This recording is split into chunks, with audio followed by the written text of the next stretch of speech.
13 साल की उम्र में एक लड़का युद्ध में तलवार चलाकर दुश्मन की पूरी फौज को हराने के बाद एक नाम कमाता है, लेकिन फिर वो कभी भी कोई जंग ही नहीं लड़ता।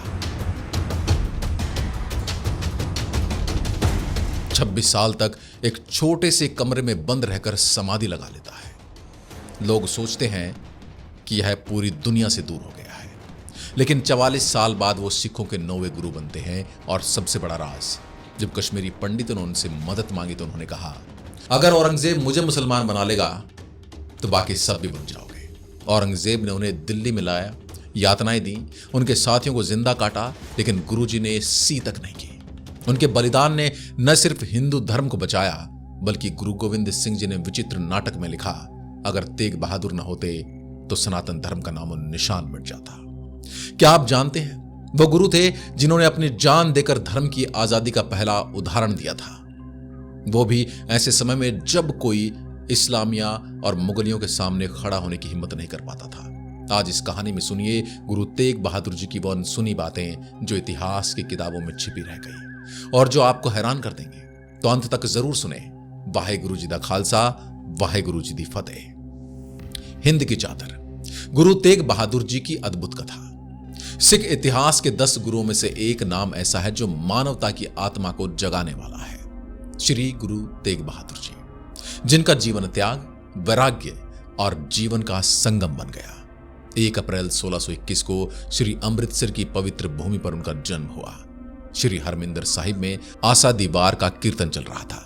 कीर्तन की समाप्ति पर जैसे उनके पिता छठे गुरु श्री हरगोविंद सिंह जी को पुत्र के जन्म का समाचार मिला तो मुस्कुराए और बोले, ये कोई साधारण बालक नहीं, ये धर्म की ढाल बनेगा, दुनिया का सहारा बनेगा और एक दिन इसी बालक की छाती पर हिंद का भाग्य टिका होगा। उस समय किसी को अंदाजा भी नहीं था कि वह नन्हा त्यागमल आने वाले समय में हिंद की चादर कहलाएगा और अपने नाम को सार्थक करेगा। वो जो अपनी तलवार नहीं, अपनी आत्मा से अन्याय का सामना करेगा। बचपन की संवेदनशील आत्मा, बचपन में ही बालक तेग बहादुर में ऐसे गुण दिखाई देने लगे थे जो साधारण नहीं थे। शांत मुख, गहरी दृष्टि और मन में अद्भुत करुणा। एक बार जब एक गरीब उनके द्वार पर आया तो उन्होंने बिना किसी संकोच के अपने गहने और वस्त्र तक उसे दे दिए। जब माता नानकी जी ने कारण पूछा तो बालक ने सहजता से कहा, माता जी, जो हमारे काम का नहीं वह किसी और की मुसीबत मिटा सकता है, यही उस वस्तु का सच्चा उपयोग है। उनकी हर करुणा, उनके हर कर्म में एक योगी का वैराग्य छलकता था। उनके पिता अक्सर कहा करते थे, मेरा यह पुत्र गृहस्थ में रहकर भी संसार से अलिप्त रहेगा, यही सच्चा त्यागी है। उनके जीवन का पहला गहरा घाव तब लगा जब उनके बड़े भाई बाबा अटल राय जी, जिन्होंने ईश्वर की बराबरी करते हुए मृत बालक को जीवित किया था, अपने पिता के वचन के अनुसार स्वेच्छा से देह त्याग दी। इस घटना ने 7 वर्षीय तेग बहादुर के कोमल हृदय पर गहरी छाप छोड़ दी। माता नानकी और पुत्र दोनों दिन रात मौन हो गए। हरगोविंद जी ने तब कहा था, नानकी जी, चिंता ना करो, यही बालक एक दिन हिंद की चादर कहलाएगा। तभी से माता नानकी का विश्वास अडिग हो गया कि यह पुत्र परम भक्ति और परम बल का अवतार है। 1632 में जब वे मात्र 13 वर्ष के थे, उन्होंने करतारपुर की लड़ाई में अपने पिता के साथ शत्रुओं का सामना किया। तलवार उनके हाथ में थी, पर आंखों में करुणा। उन्होंने युद्ध की तरह युद्ध किया और विजय भी प्राप्त की। तभी गुरु हरगोविंद सिंह जी ने उन्हें नया नाम दिया, तेग बहादुर। त्यागमल अब तेग बहादुर हो चुका था, अर्थात तलवारों में भी बहादुरी का प्रतीक। लेकिन युद्ध का परिणाम उनके मन को विचलित कर गया। घायल सैनिकों की कराहत सुनते सुनते उनके भीतर का योगी जाग गया। उन्होंने निश्चय किया कि अब आगे जीवन भक्ति, ध्यान और शांति के मार्ग को समर्पित होगा। 26 वर्ष की तपस्या। बाबा बकाला युद्ध के कुछ समय बाद वे अपनी माता और पत्नी गुजरी के साथ बकाला नामक छोटे से नगर चले गए। वहां एक सादा कक्ष में 26 वर्षों तक मौन समाधि और तप में लीन रहे। संसार सोचता रहा कि वे मौन हैं, पर वे भीतर ईश्वर से संवाद कर रहे थे।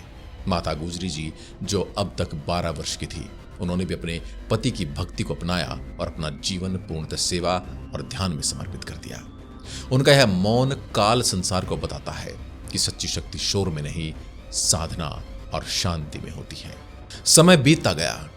गुरु हरकृष्ण जी ने जब ज्योति ज्योत सामने से पहले ये शब्द कहे, बाबा बकाले, तो संगत समझ नहीं पाई कि सच्चे गुरु कौन है।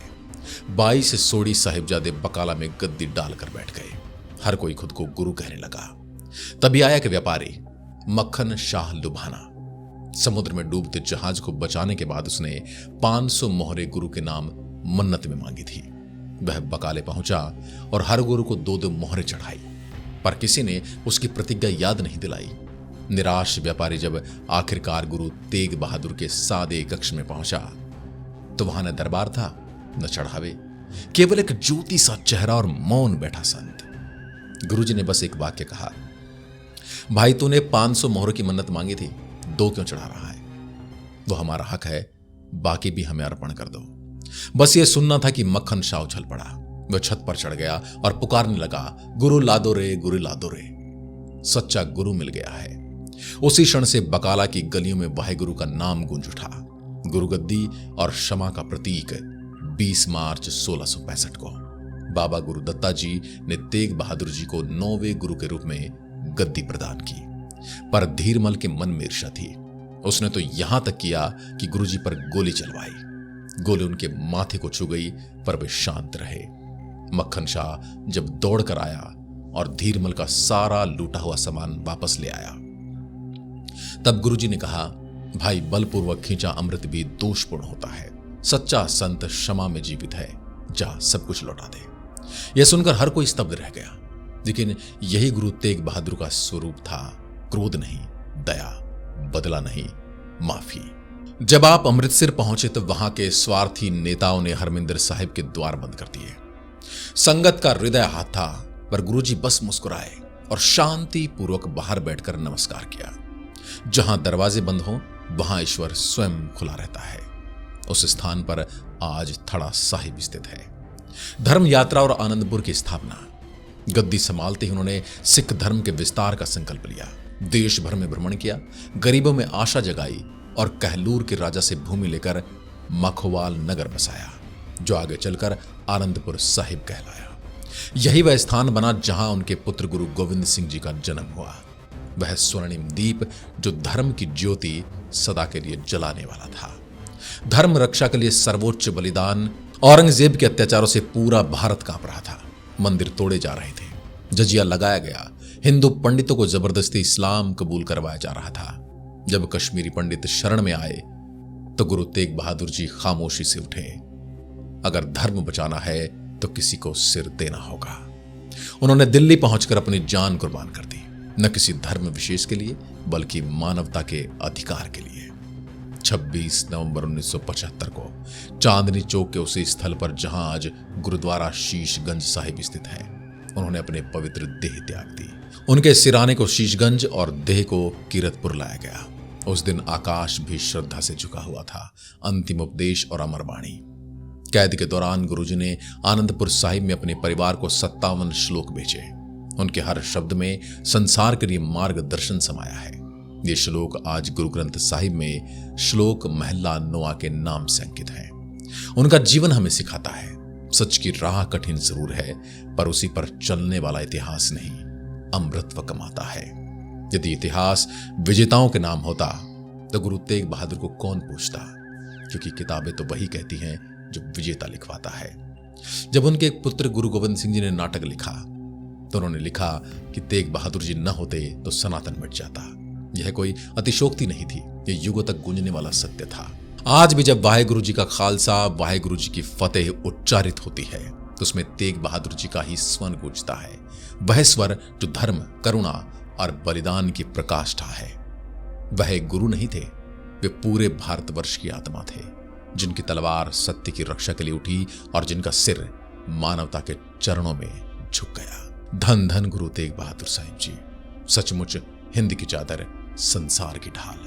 आज जब हिंद की चादर गुरु तेग बहादुर साहिब जी का जीवन और बलिदान याद करते हैं तो एक बात दिल में हमेशा के लिए लिख लेने वाली होती है। हमारे बच्चों के हीरो वो नहीं हो सकते जो फिल्मों में अभिनय करके बाहर आकर गुटखा, तंबाकू, शराब और जुआ खेलने जैसे प्रोडक्ट बेचते हैं। जो हमारी अगली पीढ़ी के हाथ में तलवार नहीं, धर्म की रक्षा के लिए मजबूती नहीं, बल्कि सिगरेट और बोतल थमाते हैं। जो स्क्रीन पर नकली बहादुरी दिखाकर असल जिंदगी में डरपोक और कारोबार का खेल खेलते हैं। हमारे बच्चों के असली हीरो तो वो हैं, और वही होंगे जो अपने सिर तक की बाजी लगाकर धर्म, मानवता और सच की रक्षा करते हैं, जो किसी जात, मजहब या सरहद से ऊपर उठकर पूरे मानव समाज के लिए ढाल बन जाते हैं, जो सिखाएं कि जिंदगी सिर्फ मजा नहीं, मिशन होती है। इसलिए अपने घरों में, अपने दिलों में, अपने बेटे बेटियों के सामने हीरो के रूप में नाम लेना हो तो फिल्मों के पोस्टर नहीं, गुरु तेग बहादुर साहिब जी जैसे महापुरुषों का जीवन रखिए। तभी तो आने वाली पीढ़ियां ये समझ पाएंगी कि सच्चे स्टार वो नहीं जो पर्दे पर चमके, बल्कि वो हैं जो इतिहास के पन्नों पर अपना सिर रखकर भी धर्म की लाज बचा जाएं, जो जलें तो प्रकाश चारों ओर फैले, अपने लिए कुछ भी न रखें, सब मानवता के लिए हो। वाहेगुरु जी दा खालसा, वाहेगुरु जी दी फतेह। अगर आप इस वीडियो को और विस्तार से जानना चाहते हैं, औरंगजेब के जुल्मों की कहानी को डिटेल में जानना चाहते हैं, तो कमेंट में लिखकर जरूर बताइएगा ताकि हम एक डिटेल वीडियो बनाएं। आज के लिए बस इतना ही। जय हिंद, जय भारत।